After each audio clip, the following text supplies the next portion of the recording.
नमस्कार दोस्तों, आज मैं आप सभी के लिए बहुत ही ज्ञानवर्धक प्रेरक कहानी लेकर आई हूँ कि आखिर सत्संग सुनने से हमें क्या क्या मिलता है।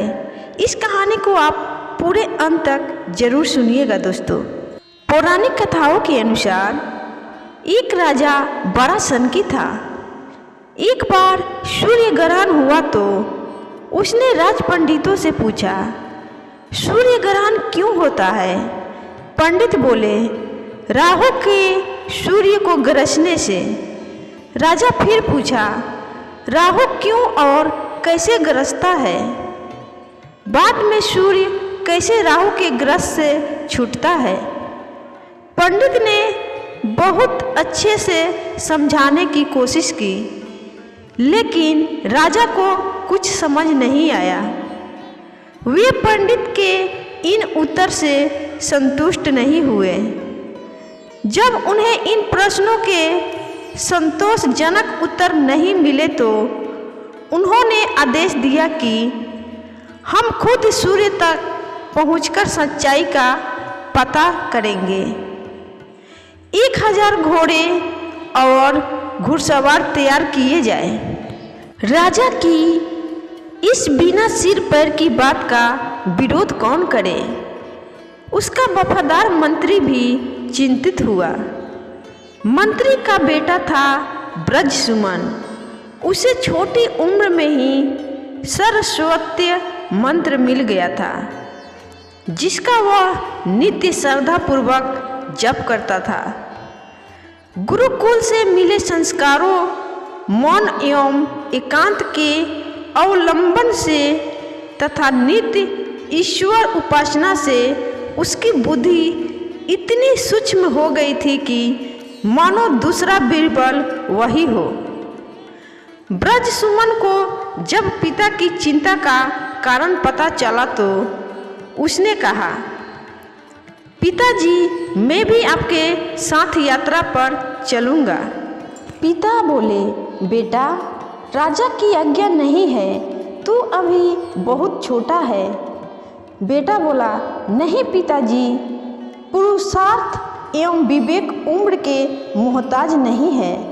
मुसीबतों का सामना बुद्धि से किया जाता है, उम्र से नहीं। मैं राजा को आने वाली विपदा से बचाकर ऐसी सीख दूंगा जिससे वह दोबारा कभी भी ऐसी सनक भरी आज्ञा नहीं देगा।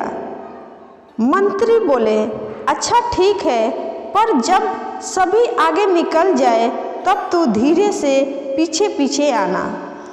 राजा सैनिकों के साथ निकल पड़े। चलते चलते काफिला एक घने जंगल में फंस गया।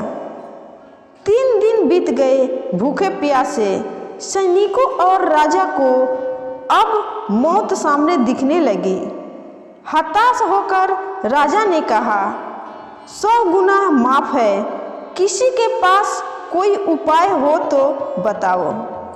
मंत्री बोले, महाराज, इस काफिले में मेरा बेटा भी है, उसके पास इस समस्या का हल है, आपकी आज्ञा हो तो।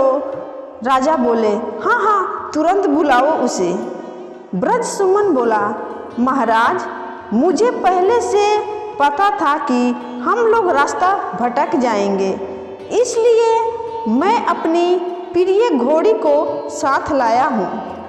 इसका दूध पीता बच्चा घर पर है। जैसे ही मैं इसे लगाम से मुक्त करूँगा, वैसे ही यह सीधे अपने बच्चे से मिलने के लिए भागेगी और हमें रास्ता मिल जाएगा।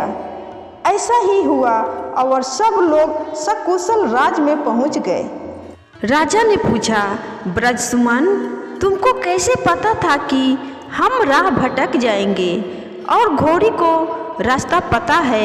यह युक्ति तुम्हें कैसे सूझी? ब्रजसुमन बोले, राजन, सूर्य हमसे करोड़ों कोस दूर है और कोई भी रास्ता सूर्य तक नहीं जाता, अतः कहीं न कहीं फंसना स्वाभाविक था। दूसरा, पशुओं को परमात्मा ने यह योग्यता दी है कि वे कैसी भी अनजान राह में हो उन्हें अपने घर का रास्ता ज्ञात होता है। यह मैंने सत्संग में सुना था। तीसरा, समस्या बाहर होती है, समाधान भीतर होता है। जहाँ बड़ी बड़ी बुद्धियाँ काम करना बंद करती है, वहाँ गुरु का ज्ञान, ध्यान और सुमिरन राह दिखाता है। आप बुरा ना माने तो एक बात कहूँ? राजा बोले, निसंकोच कहो। यदि आप ब्रह्मज्ञानी संतों का सत्संग सुनते, उनके मार्गदर्शन में चलते तो ऐसा कदम आप कभी नहीं उठाते। अगर राजा सत्संगी होगा तो प्रजा भी उसका अनुसरण करेगी और उन्नति होगी, जिससे राज्य में सुख, शांति और समृद्धि बढ़ेगी। राजा उसकी बातों से बहुत प्रभावित हुए और बोले, मैं तुम्हें 1000 स्वर्ण मोहरे पुरस्कार में देता हूँ और आज से अपना सलाहकार मंत्री नियुक्त करता हूँ। अब मैं भी तुम्हारे गुरु जी के सत्संग में जाऊँगा, उनकी शिक्षा को जीवन में लाऊंगा।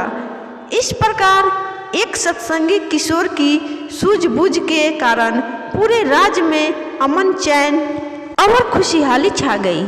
दोस्तों, आपको ये सत्संग की कहानी कैसी लगी और इस कहानी से आपको क्या सीख मिली, कमेंट करके ज़रूर बताइएगा दोस्तों। और ये कहानी अच्छी लगी है तो अपने दोस्तों में ज़रूर शेयर करिएगा और इस कहानी को लाइक भी ज़रूर करिएगा दोस्तों। और जाते जाते आप सभी से रिक्वेस्ट है कि इस चैनल को सब्सक्राइब ज़रूर करिएगा और पहले से सब्सक्राइब किए हैं उसके लिए आप सभी का बहुत बहुत धन्यवाद दोस्तों।